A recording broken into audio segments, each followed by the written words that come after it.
Hey guys, very good morning. My name is Mithilesh Singh, and today's I'm going to talk about AWS basic services and basic infrastructure part. What all services are available, how can you link one service with other service, and how AWS is providing the services to the end user. So in this video, you will understand the complete structure of AWS, and this will help to understand the AWS platform. So let's not wait and move to the next slide to understand the cloud infrastructure first. So as you know, AWS is on the top into the cloud industry, and it's serving their services into 24 regions. So regions is basically a geographical area. Take an example, if you are going to deploy some server or services into the India, right? So you have to select the Mumbai regions. And if you are in US and China, take an example, if you are in US and deploying some services, so definitely you will select your local like nearest data center or region. So you will use North Virginia, Ohio. Okay. So there are 24 regions where AWS is providing the services, and three regions are upcoming.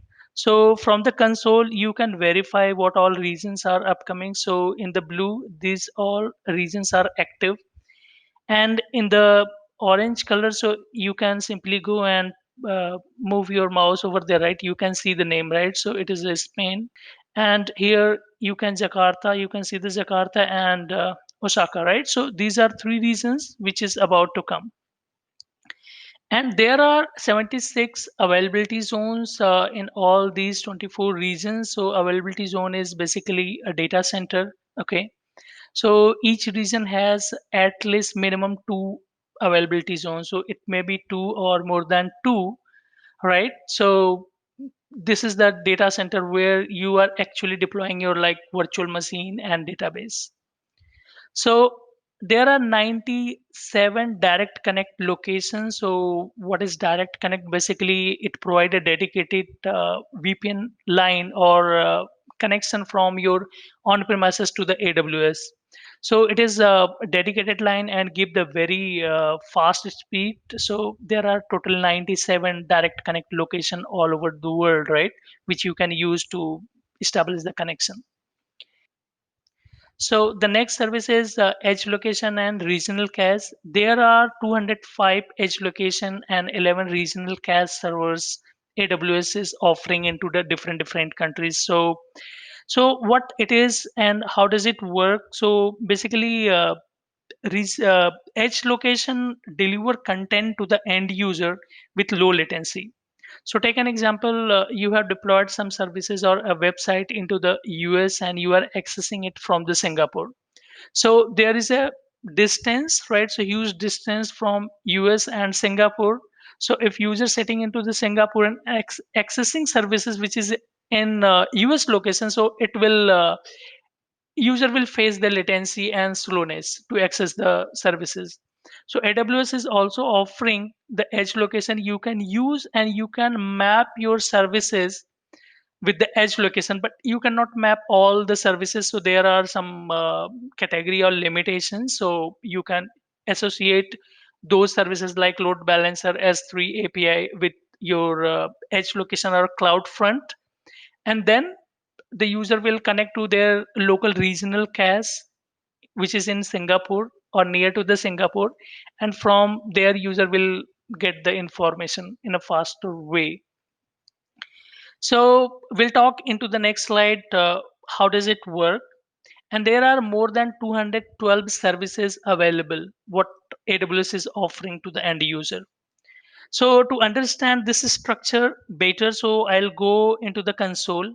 So this is the AWS infrastructure console. Okay. So you can see this is the globe, and throughout the globe, if you just move the globe, you can see these are the highlighted point, right? These are the regions available. So in detail, if you want to see, you have to click on the regions. So it will show what all regions are available, and any of the regions if you want to verify, right? Take an example, if you want to verify the Paris, so you have to click on the Paris. So it will take you into the Paris location. Okay. And under the Paris, you can see there are three availability zones. So in the blue color, you can see this is the availability zones. And into the pink color, this is a point of presence, basically a physical location where edge location or regional caches are actually hosting over there. So the local connection, take an example, if you are connecting to any website, so you will have a network internet connection at your home. So you will connect to your take an example, if you are using Airtel services, so you will connect to the Airtel network, and then Airtel take you to the AWS point of presence, which is actually regional cache or edge location. And from there you will be diverted to the AWS environment and get the connection. So this is the globe. You can go and verify. It will like help you to understand the complete environment. Okay. So if you click on global infrastructure, so it will show the actual design. Okay.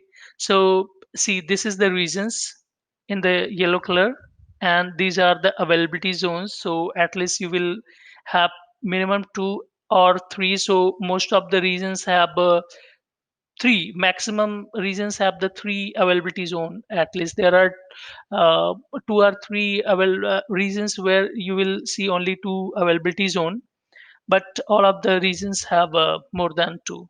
Okay. So under this availability zone, you can see this is the data center, right? So one availability zone may have one or two data center available. I'll talk in detail in our next slide. So to move to the next slide to understand the regions and availability zones. So as I said, regions is independent geographical area. So, like in India, as I said, the Mumbai is the region. In Singapore, you have Singapore. In Australia, you have the Sydney regions available. So, in US, you have the North Virginia, Ohio location. So, uh, if you want to deploy the services, so first of all, you have to take the subscription first, and then you will have to select the regions as per your nearest location. And under the region, so you will get at least two availability zone, and availability zone is isolated location or data center, right, within the regions. So if you see here into this picture I have depicted, right, so there are two data center, and into the third availability zone there are three data center.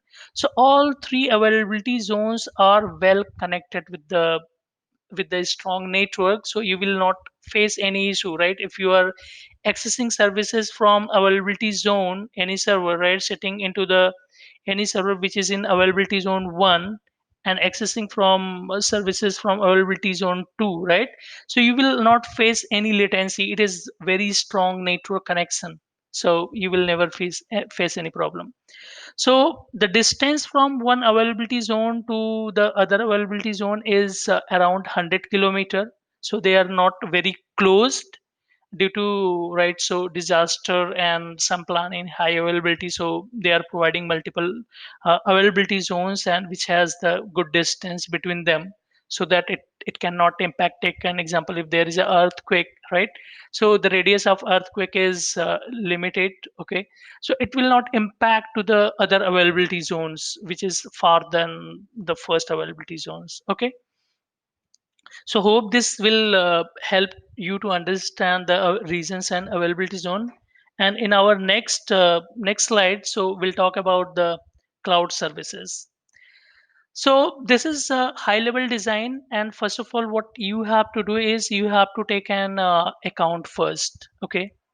If you want to use the services, so first you take the account and then you will deploy the services. So to for any deployment you have definitely select a region. So there are services, there is some category of the services. Okay. Some of the services is a global, and some of the services is regional basis, and some of the services available at the data center are availability zones level. Okay. So take an example, if you take the account or take the subscription, so this is the tenant for you. You will get an account ID which is a unique identity for you, and you can log in with that ID, and AWS will identify you with that ID as well. Whatever you are going to use the services, they will provide a bill, okay, and the billing part is the global. However, in the billing, so they will segregate, right? So location wise, take an example. If you have deployed some services into the North Virginia location or Mumbai region, okay, so they will so under the one billing. So into the North Virginia, you have deployed this many servers, and this is the bill. And into the North Virginia, you have deployed this many services, and this is the bill for it. Okay, so so this is the billing is one of our global service, and other one is the IAM, which is a very important identity and access management. Without this, you can log in into the account. So there may be some team member of your in your organization, and they want to access the AWS account to manage the services, right? How they will access? So what you have to do is you have to create a local IAM users into AWS console with the root account, and you will give them access. So there are two way to access the AWS account: one through the console, other from the program. So program, when I talk, it's a SDK, it may be the API what you are using, or AWS command line, right? So serverless platform. So there are so many way of accessing AWS services. One is program, other one is the console. Into the program, there are multiple other scopes. So mainly developers are using programmatic access, right, for their integration and implementation. And CloudFront, which we were talking, the edge location, that is also globally available service. So it is not regional basis. Route 53, which is your DNS service, that is also available globally. So come to the second layer, which is the region. So under the region, so you have to create the VPC, which is your virtual private cloud, isolated network, and you create the IGW Internet Gateway. S3 bucket is available at the region basis. DynamoDB, Lambda, Beanstalk. So there are so many services which is available at the regions basis. So come to the third layer, which is your availability zone. So under the availability zone, so this is actually data center. So when you are going to deploy a server, right? So you will deploy on a hardware, right, in the backend. So since it is cloud, we are not aware what hardware they are using, but definitely it will go on some of the hardware. Okay. So hardware definitely located in any of the data center. Okay. So once you deploy the virtual machine, so you will have select the what availability zones. So based on the subnet, you will select what availability zones you are going to choose. So virtual machine, RDS, EBS, EFS, snapshot, load balancer, subnet, and there are so many other features, right? So which you can use at the availability zones level, and you can deploy over there. So this is high level designs. Hope it clear the structure. Please feel free to comment into comment section bar if you have any thought. So in the next slide, we'll talk how you can link the services from one to other services. So before going and explain these things in detail, I will walk through you with the services in the console. So this is my account. I have subscribed it and take an account from AWS. So if you are new and want to see what all services are available, so simply you have to click on the services. So once you click on the services, you will see there is category of the services like compute. Under the compute, you will see EC2, Lightsail, Lambda, Batch, blockchain, analytical services like Athena, EMR, Cloud Search, right? Kinesis, business applications are there. Alexa, storage, if you are going to use the storage like S3 bucket, EFS, FSX, Glacier. Okay, so management, governance, security point of view, you can use. There are so many services available. Okay, Internet of Things. Okay, there are developers tools are available like Cloud Formations, and there are so many other services available which you can use as per your use cases. So for the database, if you are going to deploy, so you will go into the database category and deploy the database. Migration services, if you have some servers running in your on premises and you want to migrate over the cloud, so you can use the migration services, media services, mobile containers. There are so many services available, you can use as per your requirement. So you have to click here and you can verify all those services, and if you click on the pin box, so you will see all list as well over here. Okay, so let's go back to the slide again and see how the services are linked to each other. So first of all, if you see in the screen, so this is my virtual private cloud, which is a isolated network or environment. And your organization want to deploy a website, which is a marketing website, and end user will access that website to place the order. Take an example, this is manufacturing company and it is supplying the tools or hardware part to the end user. So end user will place a request from the website. So organization want you to design a website. So what you have to do is you have to first deploy a virtual machine. So it may be Windows or Linux server. So there are many way of doing that. You can manually deploy the virtual machine, and you can use the cloud formation to deploy the virtual machine, or you can use AWS CLI as well to deploy the virtual machine. So it's up to you how you are going to provision it. And once you deploy the virtual machine, you will configure the website over there and make it available. You have deployed this virtual machine under the private subnet for the security point of view, and it has the private IP address. So this virtual machine is available only for the internal user as of now, or the distributor who has the VPN connection with your network. So how this user will access? So first of all, you need the VPN connection. So since it is in private, so you can use the VPN for the VPN connection, direct connect. So as we talked, so there are 97 locations for the direct connect which AWS is providing, and you can use direct connect to establish the VPN connection from your on premises to the AWS account. So from this VPN or direct connect, AWS website will be accessible for the user, and user can access this website and place the order.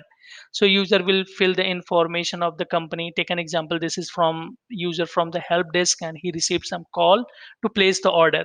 So he's placing the order like customer name, customer address, customer locations, mobile number, card information. All this detail user is filling over the website, this help desk user. So since this information, name, address, your billing address, numbers of item what you want, the model number, serial number, so this will go under a table format, right? So you need some database to store all this information. So you can create the RDS AWS database. Okay, so there are multiple database services available. You can create. User will connect to the website and fill the information. As user submit it go into the database and is stored into the database. User will not have access directly to the database. So take an example, by the time your application become famous and some of the external user also want to access.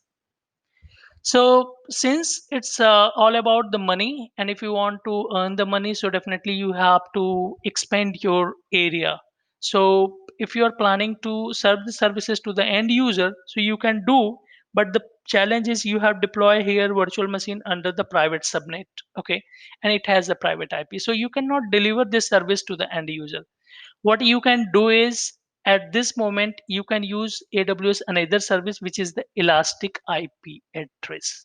So elastic IP address, basically it's a attachable and detachable IP address which you can use to any of the system. Okay, so it provide you, when you create the elastic IP, so it will provide a public IP address to the elastic IP, and you can attach to the virtual machine. The moment you attach this elastic IP address to your virtual machine, your VM or web services available over the internet. What you have to do is you have to just configure the security rule under the security group so that user can access it, like port 443. And with that, user will connect to that public IP address and get the website. But if you are attaching the the public IP address to the VMware, your virtual machine, so you are actually exposing your services over the internet. Okay, so this is never recommended to use the public IP address or allocate the public IP address to the virtual machine or your application server. So this is one of the reason we should not use the public IP address, because the monitoring is tough. Then you cannot use the advanced security tools to identify or track the cases like connections. So, and the other problem is, since this is the single virtual machine and single point of failure, in case it goes down, so what happen? It impact to your application. So what you can use the AWS and other services, which is a load balancer. So load balancer will work as a front end, and you can deploy the load balancer into the public subnet and it will receive the public IP address. Okay. And your virtual machine will work in the backend. So is there, the user will connect to your load balancer, and as soon as user connect to the load balancer connect to the application server and get the information or web page to the end user. As soon as user fill the information, it again come to the load balancer, connect to the virtual machine, and virtual machine then connect to the database and fill all information into the database table. So by the time your applications become popular, so and it require more virtual machines, so what you can do, you can deploy another virtual machine and you can connect with your load balancer and database. Okay, so when there is a request come to the load balancer, so it route the request from application web server 1 and 2, one by one it does it. So doing this, basically it balance the load, and it will not the single point of failure in case your backend one virtual machine goes down, so your other VM is available, is still available, and user will connect to the load balancer and it route the traffic to the this particular web server. Okay, so load balancer is another service. You can understand how you are linking the services with one service to other services. Now come to the auto scaling part. So take an example. If you think, right, so there are multiple connections in a day, right? You don't know how many connections are there, like user is connecting to your virtual machine, and you want to make the dynamic configuration, right? Dynamic configuration means, so if you want in as per the demand, there will be a new virtual machine which serve the applications to the end user, and when there is less connection, the any of useless or free virtual machine will terminate, so that you can save the cost as well. So you can use the auto scaling here. So auto scaling basically monitor your applications based on the metric you define into the CloudWatch and automatically adjust the capacity. It is scale in and scale out the virtual machine based on the requirement. So how can you link and use the auto scaling with your applications?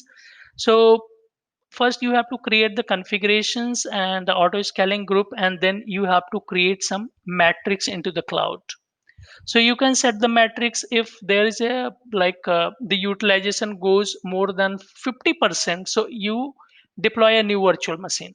So what applications this load your auto scaling group does, so it will verify the performance of the applications. In case it cross the limit of your metrics, whatever the metrics you have set into the CloudWatch, like 50%, it will take the action and deploy a new virtual machine.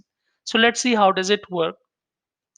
So there is a few users from the different location also accessing your applications. So as soon this user will connect to the load balancer, so the request the utilization goes high of your applications, right?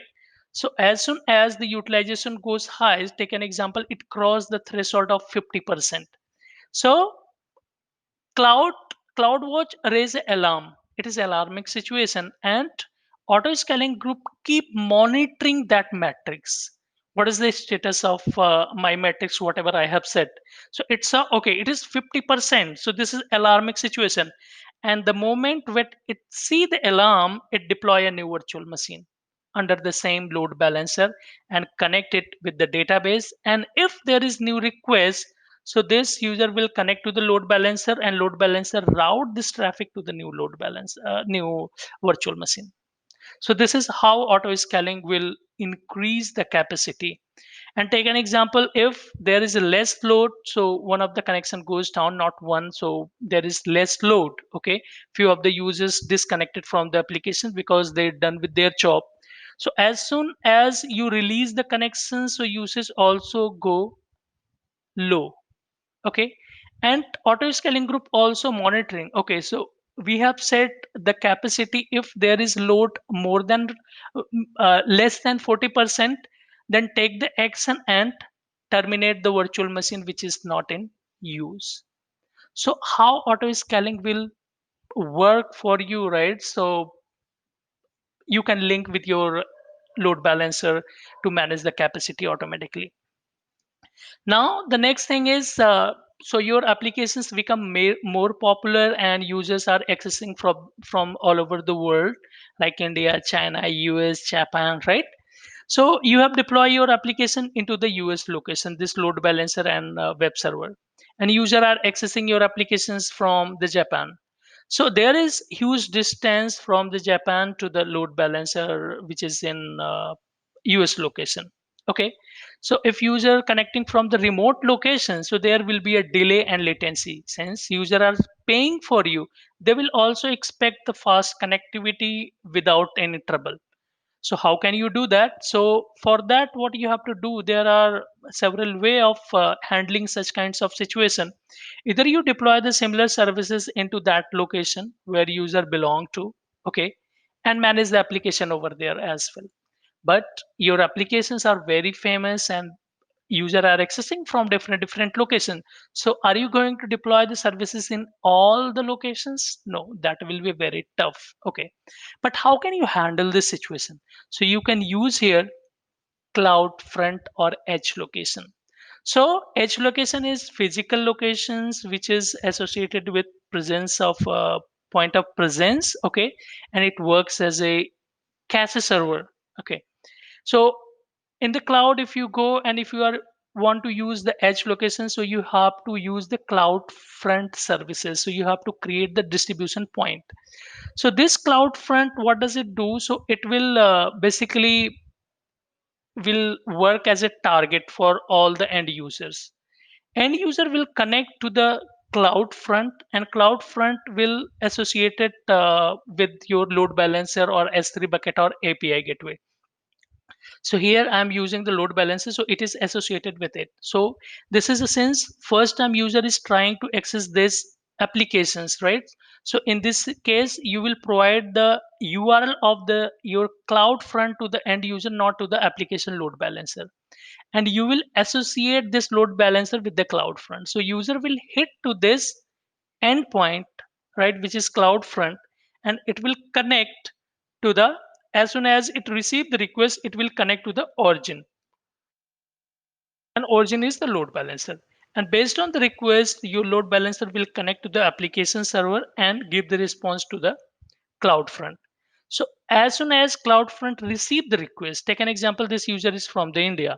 So it distribute this information to their, like, this user's local edge location, and the edge location will cache this information. Okay, so that if next time any user from the same location trying to access this application, so this CloudFront will not go back to the load balancer again for the same request. Okay, so this is how does it work.